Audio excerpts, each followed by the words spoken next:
साङ्ख्ययोगः। श्रीभगवानुवाच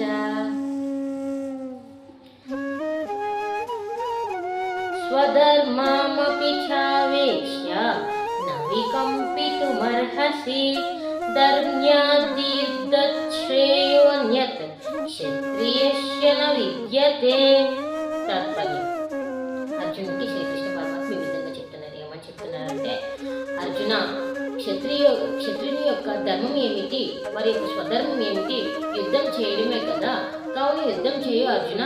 అలాగే ఒక క్షత్రియుడు ఎప్పుడు సంతోషంగా ఉంటారు, ఎప్పుడు తన ప్రజల పట్ల తన యొక్క క్షత్రియ భావాన్ని నిరూపించుకుంటుందంటే, ప్రజలకి ఎప్పుడైతే ఒక సమస్య వచ్చినప్పుడు ప్రజల సుఖాలను అలాగే వారి యొక్క బాగోగులను చూసుకోవాల్సిన పరిస్థితులు వచ్చినప్పుడు, అంటే ఒక రకంగా చెప్పాలంటే మనకు అర్థమైన విధంగా ఒక సైన్యం అనేది మన రాజ్యంకి దండెత్తినప్పుడు ఈ రాజు యుద్ధం చేస్తారు కదా, ఎందుకంటే ప్రజలను కాపాడాలి కదా, ధర్మయుద్ధం చేయాలి కదా, అంతేగాని భయపడి వెనకడుగు వేయకూడదు కదా, యుద్ధం చేయాలి కదా. ఎందుకంటే అటు అపోనెంట్స్ మన శత్రు సైన్యం మన మీదకి వెంటాడుతున్నప్పుడు ఈ రాజ్యంలో ఉన్న రాజు ఏం చేయాలి?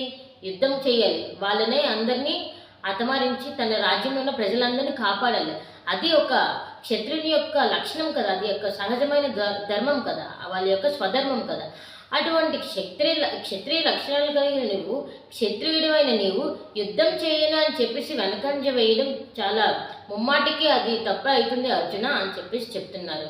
ప్రజల్ని ఎప్పుడైనా సరే యుద్ధం ధర్మం మార్గం వైపు వెళ్ళే ఏ పని అయినా సరే, అంటే ఏదైనా యుద్ధం ధర్మ మార్గం వైపు నడవాల్సి వస్తే ఆ యుద్ధాన్ని చేయాలి, తప్పకుండా పాటించాలి. అదే క్షత్రుని యొక్క స్వధర్మము అని చెప్పారనమాట.